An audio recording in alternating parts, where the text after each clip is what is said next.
Секое ново патување, ново доживување. Нови луѓе, нови места, нови енергии. Денешниот пат не води кон градот Будимпешта, главниот град на Унгарија. Градот настанал со спојување на Будими или Буда и Обуда кои се наоѓале на западниот брег на реката Дунав и Пешта која се наоѓала на левиот брег. Спојувањето настанало на 17 ноември 1873 година.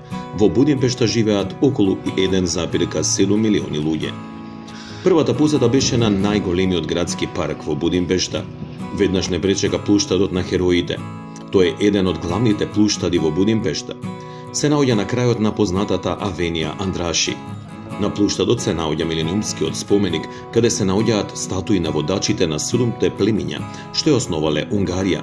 Има и статуи на важни личности од унгарската историја, поставени на полукружна аркада околу милениумскиот споменик. Музеот на убавите уметности се наоѓа од левата страна, а палатата на уметноста од десна. Од левата страна се наоѓа и зоолошката градина, веднаш после музеот на убавите уметности. Тука имате можност да го посетите и циркусот или да летате со балон на топол воздух.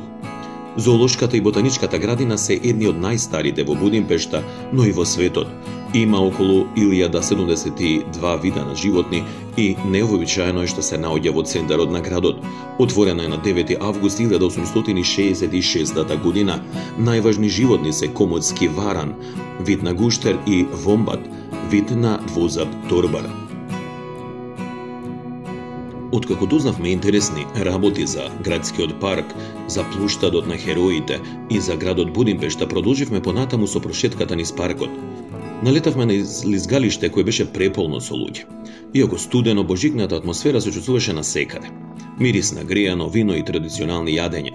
Се беше во знак на предстојните божикни и новогодишни празници. Дури нашата посета беше со таа цел, да го доживееме празничниот дух на Будимпешта.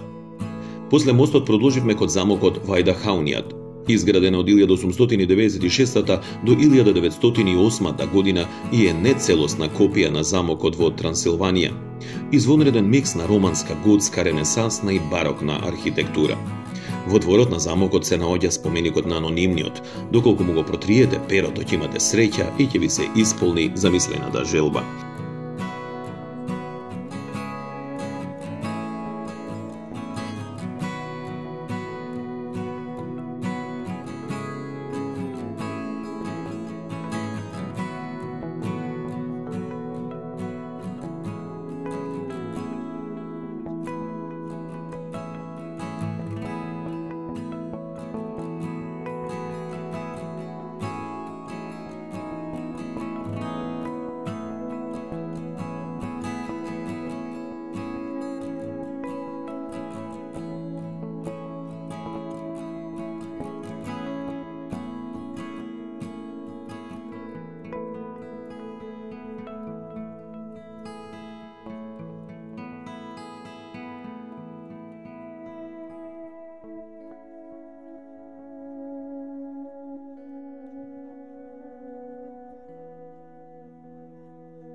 посетивме градскиот парк и продолживме со автобус прошетка низ улиците на Пешта, по авенија Кандраши.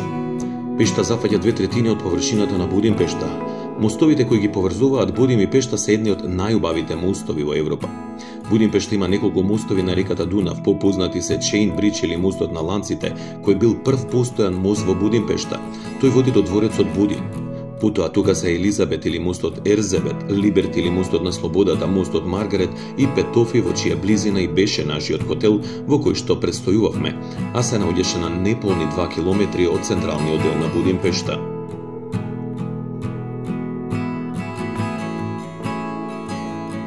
Буда зафаќа околу 1/3 од територијата на Будимпешта и е богата со дрвја и е доста ридеста. Познати атракции се замокот Буда и цитаделата. Во замокот Буда биле сместени унгарските кралеви. Целосно завршен бил во 1265 година. Бил нарекуван и кралски замок или кралска палата. Цитаделата, тврдината, се наоѓа на брдото Гелерн. Била изградена 1851 година. Тука се наоѓа и рибарската тврдина, каде што имаше исто така Бужикен базар. Обуда е всушност стариот Будим и е историски град.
Колку и да имаме желба се да посетиме, се да опфатиме, да го доживееме градот Будимпешта со сиот негов сјај и оваа празнична, новогодишна и божикна атмосфера, сепак 3 дена се премалку за град како што е Будимпешта.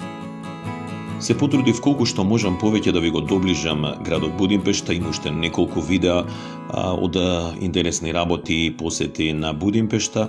Доколку сте заинтересирани можете да ги погледнете, а доколку не сте ставиле subscribe или не сте се зачленили на нашиот YouTube канал, сторите го тоа. Каналот се вика Level Center, ќе следат уште многу интересни прушетки, многу интересни видеа. Уште еднаш ви благодарам, доколку ви се допадна видеото, ставете лайк и пишете коментар.